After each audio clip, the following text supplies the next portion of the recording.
Hello, my name is Tyler Wilkinson. I'm 23 years old from Houtzdale, Pennsylvania.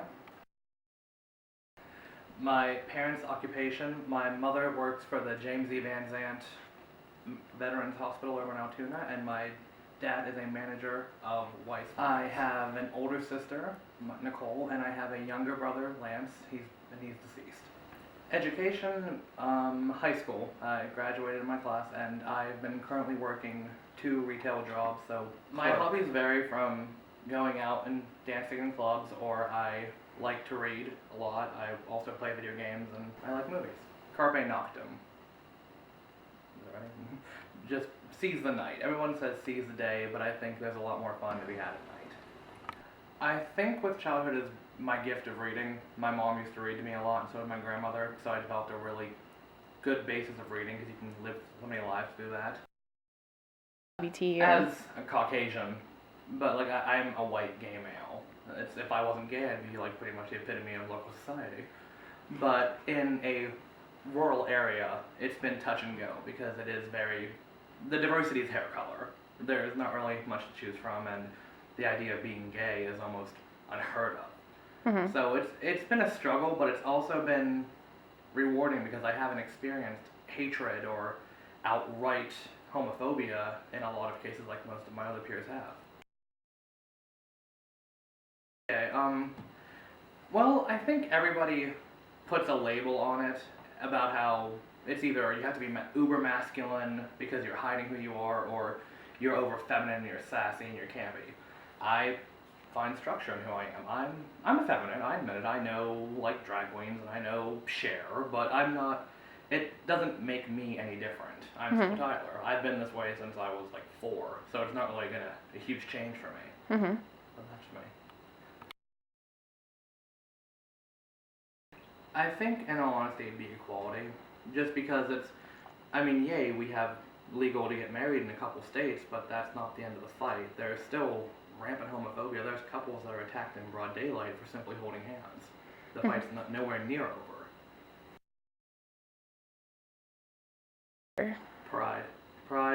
Pride in this current week right now is coming out week.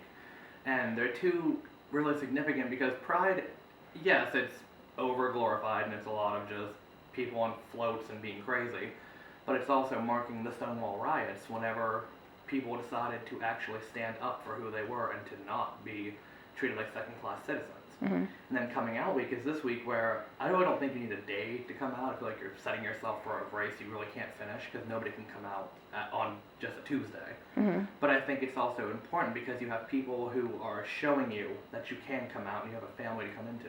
Mm-hmm. Kind of promotes the equality. It promotes the equality. Mm-hmm. And there are other people that went through what you went through. Yeah. Culture. The Trevor Project is a really big thing, because it's horrible to say, but the biggest problem in gay youth is suicide. Because your family can throw you out for just simply choosing to love, not choosing, I shouldn't say it's not a choice, but for loving someone of the own gender. Then there's also GLSEN.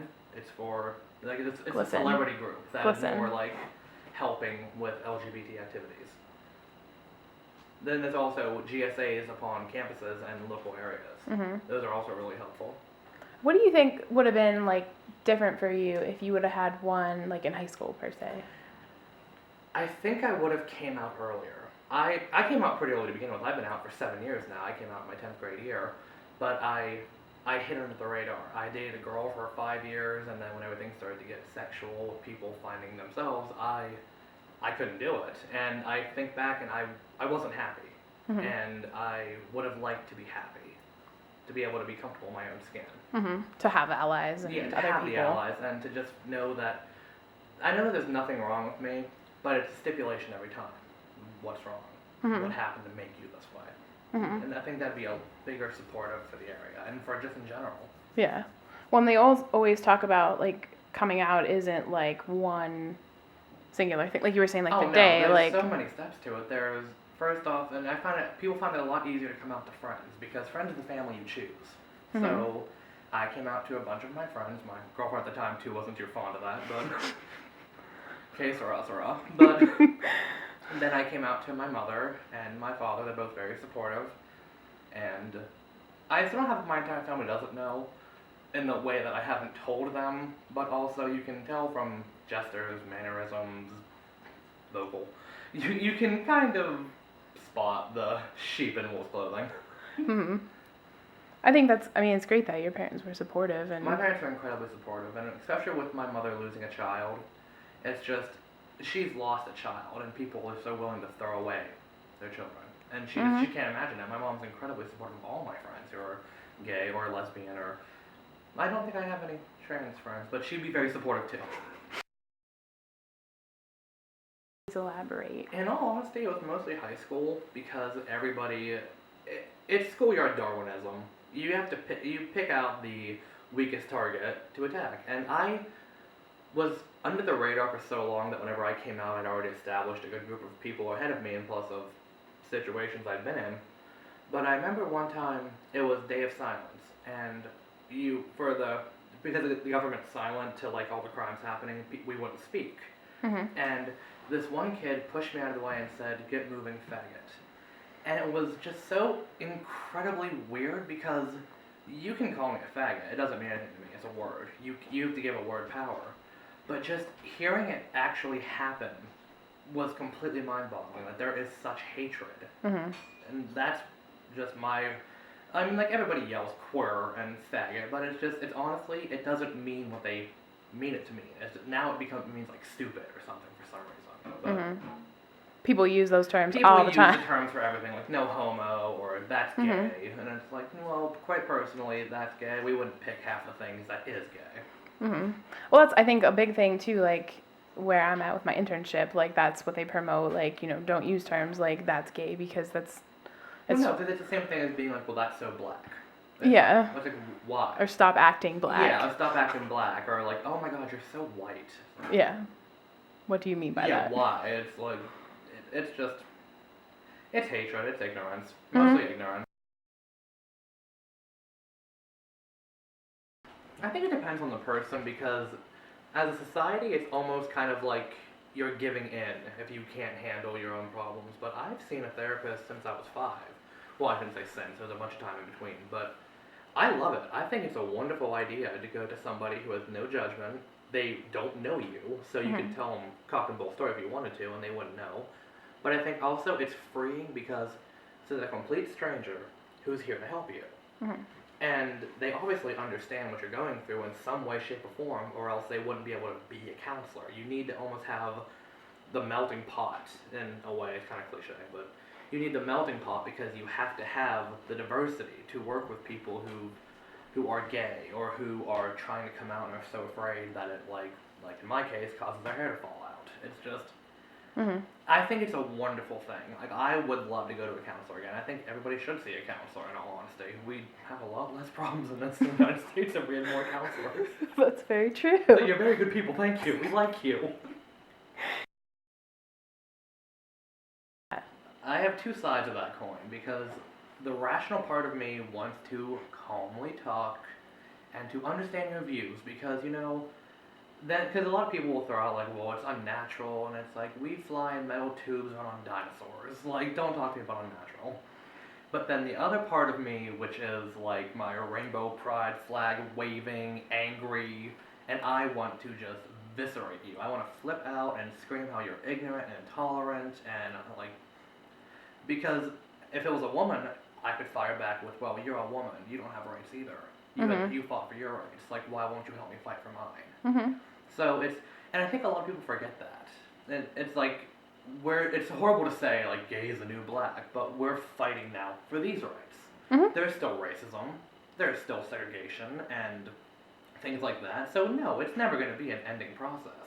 But it's also going to be, we're taking steps forward. So I kind of sidestepped that entire question, I'm sorry. It's okay. But to bring it back, if I had a counselor who was like that, I would talk it out as best as I could, but if I knew I couldn't change it, I wouldn't go see them. I would ask to trade.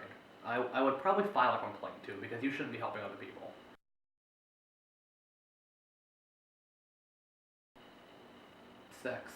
Sex and love, the two biggest things, because AIDS is still not a, like, tic-tac curable disease, and love because I think too many people are so abandonment from love they never received that they search for it everywhere, which then leads into like the drugs or the sex or just going home with somebody who think they love you. Like, Grindr has freaking ruined our society.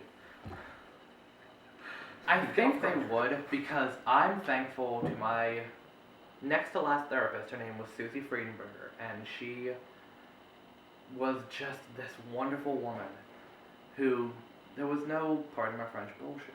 She was no pretense, and she just said, you're you. She's like, being gay isn't you. You're not gay, then white, then Tyler. She's like, you're Tyler. There's nothing else that changes you. It doesn't matter if you shoot rainbows, if you're walking in the pride parades, or if you hide the rest of your life. It's still going to be a part of you, and everybody else should accept it. So I think it was I owe that woman. I owe that woman so much, because we had a house fire at that time, and I had none of my friends to talk to about this whole coming out experience, and I'm eternally grateful to Susie Friedenberger.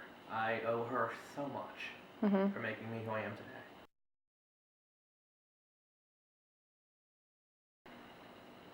Group therapy, I think, because, like with the GSA, I think when you can take time to see all these different people who have the same struggles, the same strife, but maybe not the same problems as you understand, oh, I'm not this macho masculine man. I'm not this sissy effeminate queen. You're just youth that are seeing that everybody else is going through the same struggle you are. So it's very helpful. I did that with the GSA in Altoona, and it was absolutely wonderful, because there's all these individuals, gay, straight, lesbian, trans, drag queen. They were all there, and it was just everybody talking about the highs and lows of their week. Almost said hose of the week, and it's just seeing them that they're like, oh, my girlfriend called me today, or my boyfriend's coming to visit me, and when you think about it, it's really not that different from our straight counterparts. Like, it's really nothing different, because we all have the same wants and the same fears. So I think group therapy, like maybe not therapy, because I don't think you get the same effect of like 1 to 15. Yeah. But I think definitely group counseling meetings where there's somebody there to kind of talk about it and just be like, how are we today? Like kind of like a GM, a Gays Anonymous type deal. Like we go in and we talk about our problems and we slipped again, we had some vodka, and then. But I think it'd be better if there was more group work. It takes a big pair of balls to be able to go outside in like 17 articles of clothing, 50 pounds of makeup, and just smile and have fun. Because that's what the whole thing is. It's meant to be fun. It's art. It's high drag. It's camp. It's a lot of really awesome things. And I wanted to try it just because I'm like, let's give this a whirl. So I went on stage and I became Ivana Cox. Not a very PC name, but it's fun. And I have never felt support like that from a group of people. Like, everyone's telling me how pretty you look and how much fun they're having. And that was the whole main goal. Because at the end of the day, I'm still a man in a dress. But it was fun. It was high camp, but it was fun. And I made $30. So I ain't looking down that.